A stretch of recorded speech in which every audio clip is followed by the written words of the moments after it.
All right, welcome to the Questionable Calls podcast. Going solo today, flying solo, as they say. So let's talk some NBA playoffs. So my theme for this playoffs is, and you can put expletives in there if you like, but mess around and find out. And these teams, the way these series have gone, I feel like some of these teams have taken their opponents lightly, and they might find out. So, like the Celtics and the Timberwolves and the Oklahoma City Thunder, you get yourself into these situations, and let's hope that you can get out of it. The Celtics against the Knicks. I mean, look, you open the door for the Knicks to get both games in Boston, and this series has been, you know, one of the most surprising that I've seen, and this whole playoffs, honestly, is more surprising than I've seen. So, um, yeah, so I'm just I'm shocked by a lot of these series and impressed by some of the way some of the teams are playing. But yeah, you mess around with these teams. I know a 20-point lead is not what it used to be, but if you get these teams get themselves in these situations, and you may have put yourself behind the eight ball where you can't get out of it. So let's start with the Celtics. They won yesterday. They made 50% of their threes, and they shot I think 48% overall or something like that. And everyone wants to. I know we could just break the series down as far as that. Did the Celtics make their shots or not? And that's one of the ways that I look at it. But I'm just it's the Celtics doing the things that the Celtics have done for the last 4 or 5 years when they should. The Celtics have basically been the best team since 2021, and they've managed to screw it up in every way possible. And but it's shocking to me watching this team going, yeah, they won the title last year, but they don't look anything like a team that has won a championship. And in some ways, they kind of carry themselves like that. They came out in game two not really ready to go. And I know they've done this in home games in the playoffs, but I just think at this point with this team that's veterans that have played together and played in the playoffs numerous times, you would have thought the Celtics would have gotten their act together better than this. They can still win the series, but the way they've played is just really shocking and disappointing. And the whole conversation about the Celtics is basically, did they make, they're shooting too many threes, and they just keep jacking it up, and it's not going to work in the playoffs and all this stuff. And look, yeah, I get the 3-point shooting. Game one was completely out of hand. Shooting 63s in a game is really not necessary. But the last two games they've shot 40, and in one game they made them, in one game they didn't. And it just feels like I don't think shooting variance should be why you lose. And so that's my big response to that, to the Celtics saying, well, we'll make threes, and if we make them, we'll be fine. Like, we're not going to change the way we play. And I agree the Celtics should not change the way they play. But, well, we didn't make enough threes is not an excuse for losing a game. Like, I'm watching a team like Denver who basically has five guys they really trust, and even that's questionable. And they're still managing to hang in games even when they don't shoot well. Jokic misses all 10 threes he took in game three, on Friday night, and they still win the game anyway. So that's what I think people are missing about this is, yeah, the 3-point shooting, okay, that's one thing. But to me, it's not even about that. To me, for the Celtics, it's about game ball movement and, taking the right shots at the right time and taking what the defense gives you. If you're playing five out and you've got a clear lane to the basket, I don't understand why you don't use it more often, because you're not getting to the free throw line. You're not putting the other team's defense in peril. It's just like, all right, they're going to shoot. Maybe they'll make them, maybe they don't. And the Knicks are not doing a very good job of defending the three. It's funny. Like, I started to feel like in game two, it's like, are the Knicks just like purposely just allowing the Celtics to shoot? Are they just like, you know what? Let's just stay near the basket. Let them shoot threes. They're missing all of them anyway, because that's what it feels like. So their style of play. And then at the end of the game with 5 minutes left, I don't know what they're doing. Like, it's like they have an offensive system for the first 45 minutes of the game. And then after that, it's kind of like, all right, let's just go one-on-one, hero ball, step back 25 footers, and just a bunch of nonsense. So it's kind of funny. Like, yeah, the Celtics blow them out. Well, in blowouts, the Celtics will probably win, right? But in these close games, it's a problem. And I've said since last season, Porzingis puts them over the top. Like, if they have Porzingis playing, they're really difficult to beat. Without him, they're ordinary. they become mortal, as you say in superhero parlance, right? Superman's now mortal. Yeah, I think that but this is kind of what the Celtics do. They mess around in home games, lose games they shouldn't lose, and we'll see what happens. I mean, I kind of think the series is going 7. I think the Knicks will win another game in the next 3, but I think if the Celtics win game 4, I think they're good. I think they'll be fine. They'll win the series somehow, whether it's 6 or 7, but to be pushed the way they are by a team that, the Knicks are good, but they're not the team that should be beating the Celtics. So yeah, but the Celtics are messing around. You mess around and you put yourself in situations that sometimes you can't get out of. They messed around in 2023 and it cost them. The Heat beat them in 7 games. In 2022, it didn't cost them till the finals, but eventually that stuff catches up with you. And the other part, my last point on the Celtics, is this might be the last year for this team. So this might be it.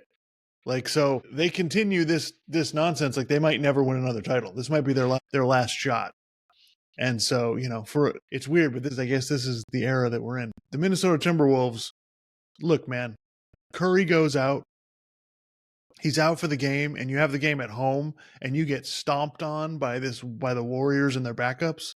I don't know what we're doing. And then they made it really difficult in the game last night.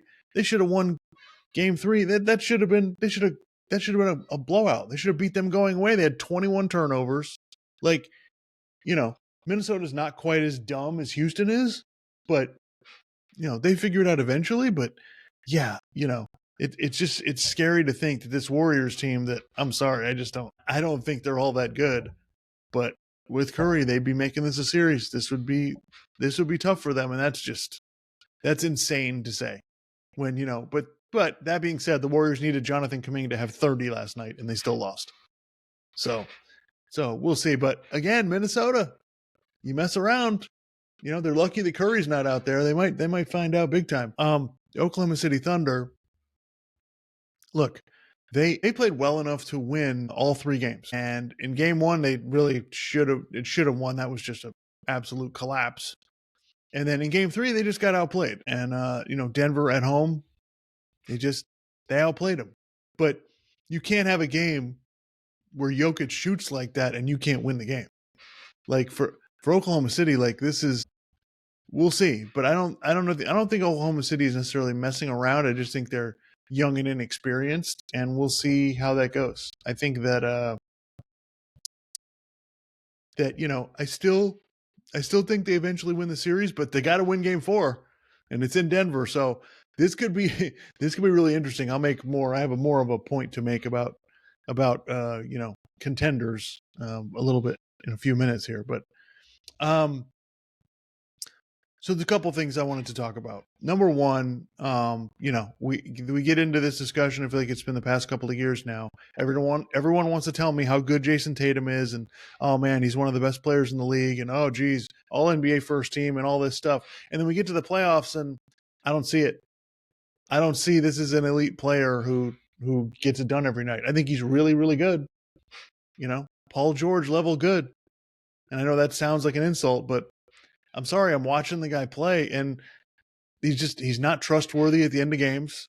Yes, he can have some big playoff games if his 3-point shot is going in, but there's no other great player that's elite where you take one thing away from them and they become just another guy. And when he's not making threes, he's just another guy. Also, if he didn't play on the Celtics, we wouldn't be having this discussion about how great a player he is. He's the best player on a championship team, but wow, is it highly questionable?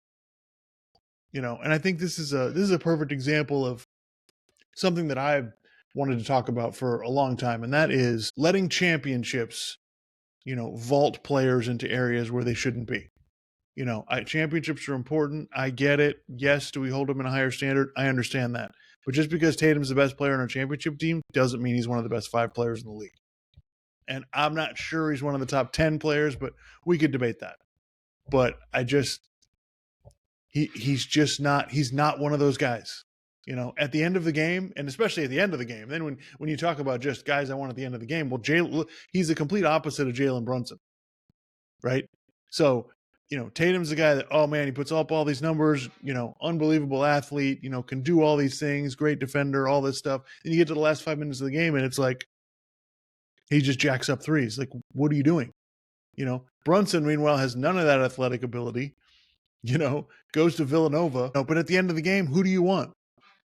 You want Tatum or Brunson? I mean, come on. To me, it's Brunson 10 times out of 10. I don't understand it. So, yes, but Tatum's probably going to be in the Hall of Fame eventually. But this idea that he's going to go up another level and become LeBron or Curry or Durant or Jokic or any of these other players, I don't buy it. And there's all these other guys that I would much rather have, especially at the end of games. But, I think that's kind of the way the league is right now. He's able to win because this Celtics team is loaded, and the way the collective bargaining agreement is now and the salary cap, I don't know that they'll be able to recreate this.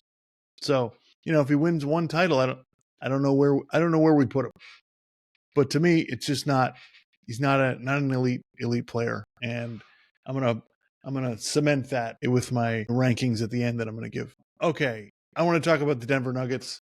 Listen, I've been a fan since basically the bubble 2020. The way they played in that playoffs, coming back from 3-1 twice, embarrassing the Clippers and getting to the conference finals. Anybody who questioned Jokic after that performance in those playoffs, like, you just don't know what you're talking about. You don't understand basketball. Anybody who was questioning him winning MVPs, like, this guy's for real, and we knew it. I knew it before he won the championship. I think he just needed the championships for everybody to take notice, and they did. And look, like I said, they got basically 5 players that they trust. And, maybe not even, and Porter's banged up, so I don't even know, and Westbrook's on and off. So I don't even know. But Jokic is an example of this is what one of the best guys ever looks like. This is what an elite player looks like, especially in the playoffs. Okay? He struggles with his shot, still ends up with almost a triple-double, right? Still dominates the game. He's still in control of what's going on and didn't play his best. And they still did what he had to do to get his team to win the game. And it's just like Tatum can be just kind of disappear and his team can still win anyway. And it's impressive. I think and Denver's winning. They're winning these games on just guts and experience and toughness and, knowing what to do and the experience of playing together and all of these things that we talk about that just not a whole lot of teams have. And so I'm really impressed with them. The fact that they have the lead in this series, going into game 4 is quite impressive. And, it just shows the difference. That's just the difference to me. When they're out there, you have a chance to win with almost anybody out there. And, I don't want to spend my entire podcast taking shots at Tatum, but look, that's just what it is. So another thing I wanted to talk about was the NBA title this year. Now, I feel like it's been the past couple of years that we've had 6 different champions in a row. It's becoming more wide open, and this year might take the cake.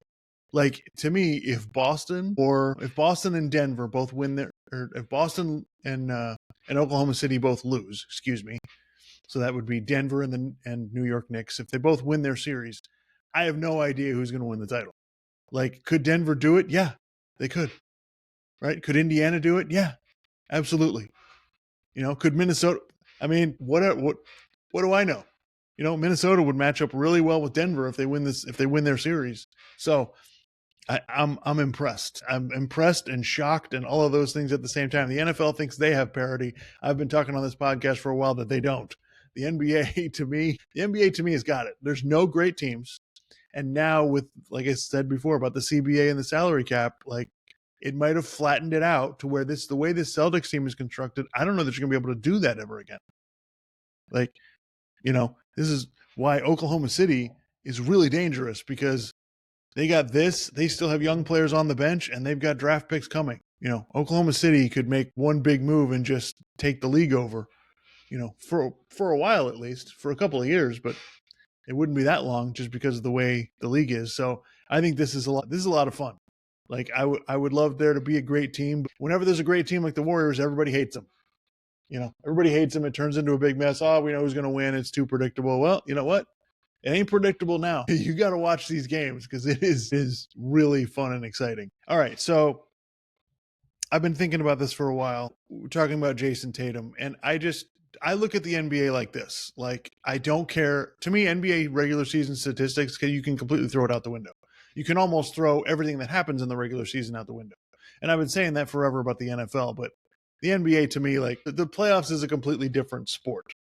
Yeah, it's completely different. The games are played different. They're called different. The best players play the most minutes. Like, it's for real. This is what real tough, basketball is. Playoff games are completely different. So I just think, like, I don't care what you did in the regular season. And honestly, what do you do in the playoffs? And I think the way I look at players is, if I have to play a 7-game series tomorrow, I'm starting a 7-game series. Who do I want? Like, who do I absolutely have to have if I've got to win a 7-game series? And that to me is where it's at. That's how I look at these players. Well, he's top 5, he's top 10. To me, all those rankings, first team, second team, third team, all NBA, whatever, those are regular season things. This is how I look at it. This is how I rate players. Okay, so best guys in a 7-game series. Jokic, to me, number 1. His offensive game is far beyond any center we've ever had, for sure, and it's up there with the best players in the history of the game. The guy is just a walking triple-double, and especially with this postseason, he's basically helping coach the team. He's telling everybody where to go, what to do, and he's running the whole show. He's in control of everything. Yeah, he's not the greatest defensive player in the world, but he's good enough. He's good enough to do what needs to be done. And so to me, he's number 1. He's the best player in the league. You can give the MVP to Shai Gilgeous if you want. Jokic is still the best player. Second, I'm putting Giannis. Yeah, I know Giannis, not a great shooter. Yep. Struggles with free throws. Yep, I get that. So did Wilt Chamberlain and Shaquille O'Neal. And Tim Duncan. Like, plenty of guys have struggled with free throws and that kind of stuff. I really don't care. Giannis was unbelievable. Like, he had a game in the Indiana series, he had 30 points and 20 rebounds. Like, the guy's unstoppable, but he needs something around him. This Milwaukee team is pretty less than average around him, but the dude was still balling. And I don't really care. If I'm starting a franchise, he's one of those guys I definitely want. I put Steph Curry third. Look, man, yeah, I know he's 37. I know he's just hamstring injury right now, but the guy's just awesome. And he turns that team into a contender when they really shouldn't be. Like, with Curry, they might be able to win this series, and they'd be a nightmare to play in the conference finals. Without him, it's not even. Yes, I know they're doing a great job with culture, and they still have Jimmy Butler and all that stuff. But, dude, like, this is a Curry. This is mostly a one-man show. And so, yeah, you'd be scared to death. If your team has to play Steph Curry, you're worried. Fourth, I put Luka. Yeah, okay. I know he's a little struggled this season in the playoffs, a little bit out of shape, but I don't care, dude. His playoff numbers are outstanding. He's a killer every time he's in there. Every opposing fan is afraid of him. Okay, you want to talk about somebody who not only will beat you, but stick it in your face. Like, I'm sorry, dude. The resume is just, the beating the Phoenix Suns that, in 2022 when they were, basically looked like they were the best team and took their ass down. And then, the way he played last year, taking them to the finals. Yes, I know they got smoked by Boston, but that Boston team it was their year. You weren't beating them. And still, at the end of games, you're still worried about it. So maybe I'll change this list next year, but I need more of him not succeeding to move him anywhere. And I put Jalen Brunson fifth. Yeah, I know. Small guard. I get it. Can he be the best player on a championship team? Probably not. But you know what? I'm going into the playoff series. I'll take him. I'll take him over a bunch of these other guys because I know dude's going to get it done. And I know at the end of games, he's as clutch as they come. So that's who I want. I put Anthony Edwards sixth. And listen, Anthony Edwards got some work to do. He's spectacular. He can light it up. He can have 40 points in a playoff game. He can also not be able to make a shot and sometimes can, kind of disappear in games. But dude, the guy's just unstoppable. Or, well, not unstoppable, but he's just, You can't. He's just coming for you no matter what. He's got the mindset that I want. If I'm playing a series, I know he's going to, keep trying. He's never going to stop, and he's going to keep coming after you. And that's who I want. I put LeBron 7th. Yeah, I know LeBron's, 20 years in. I get it. But LeBron's going to have my team in the right mindset. He's going to have everybody in the right place. And he's going to be giving it all at 40 years old. No, he probably can't be the best player on a championship team anymore, but he's going to squeeze the most out of everything that you've got. And I know my team is going to have the right mindset and not be retarded if LeBron's out there. Next, I put Kevin Durant. Yeah, I know Phoenix isn't any good. I get it. But you know what? Kevin Durant is still unbelievable. Even the series when Denver won the title a couple years ago, Durant was unbelievable. You drop 35 or 40 if you need it, and the guy's still unstoppable. There's really nothing you can do with him. Yeah, I know he's on a bad team, but I don't care. I've seen it done before. And Tatum has not come up yet, but he'll be on here soon. Next, I put Donovan Mitchell. Donovan Mitchell 9th. Look, and most of this comes down to I know what I'm getting. I know what I'm getting from Donovan Mitchell. Okay? I'm getting the guy can have 40-point playoff games. You want 40-point playoff games? He can do that. He's going to score, especially when your team needs it. In that second game when they really needed him and nobody else on the team was doing anything. Granted, they lost at the end. They collapsed, but that really wasn't Donovan Mitchell's fault. The guy was worn out from scoring 48 points and carrying them the whole time. So, same thing. It's just mindset. It's not like, and if his 3-point shot isn't going in, okay, not that big a deal. He'll just get to the basket. Couldn't make a 3 in game 1, didn't matter. So then I put Jason Tatum. Willingly, I put Jason Tatum 10th, even though I still have some arguments, but the guy is awesome on both sides of the ball. He can score any kind of way you want. And if he has a 3-pointer going in, there's nothing you can really do. Like, he's going to get it off. He's too big to do anything to it. And, and those games where he does play with the right mindset, dude is scary.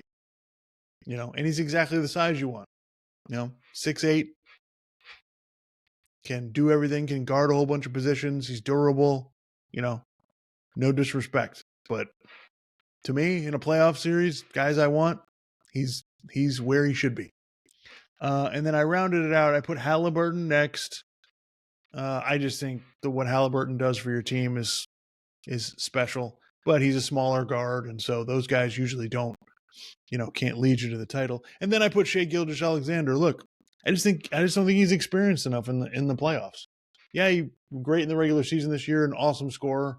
I get it, but we'll see what happens in this series. But yeah, I can't go there with him because I'm not exactly sure what I'm getting.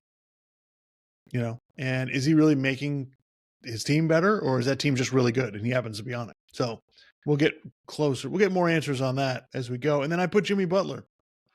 And the only reason Jimmy Butler is in this spot and not ahead of Tatum is because Butler's 35. And I just don't know how many more games of scoring 30 points in the playoffs he has in him. But, 2 years ago, yeah, I would take Jimmy Butler over Tatum any day. But right now, that's where he is. But his career, and as far as getting it done when it matters, is way better than Jason Tatum's is. So anyway, yeah. So those are the best guys. I think it's a pretty good list. But send me your comments. Tell me why I'm crazy or whatever you think it is. But yeah, man, I'm looking forward to the playoffs. Look, I still think it's going to be Boston, Oklahoma City in the finals. But I personally am rooting for Denver. I would love to see Denver in there, and that would be fantastic for me because I'm a huge Jokic fan, and I hope that team keeps going because they're a credit to what teamwork and knowledge and just toughness can do for you. But hope to be back on here soon. May do some short few minute clips of what I think of games that are over and stuff. But anyway, so looking forward to the Denver game that should be on right now, and see everybody soon. Thanks for tuning in, and I hope everybody enjoys the playoffs.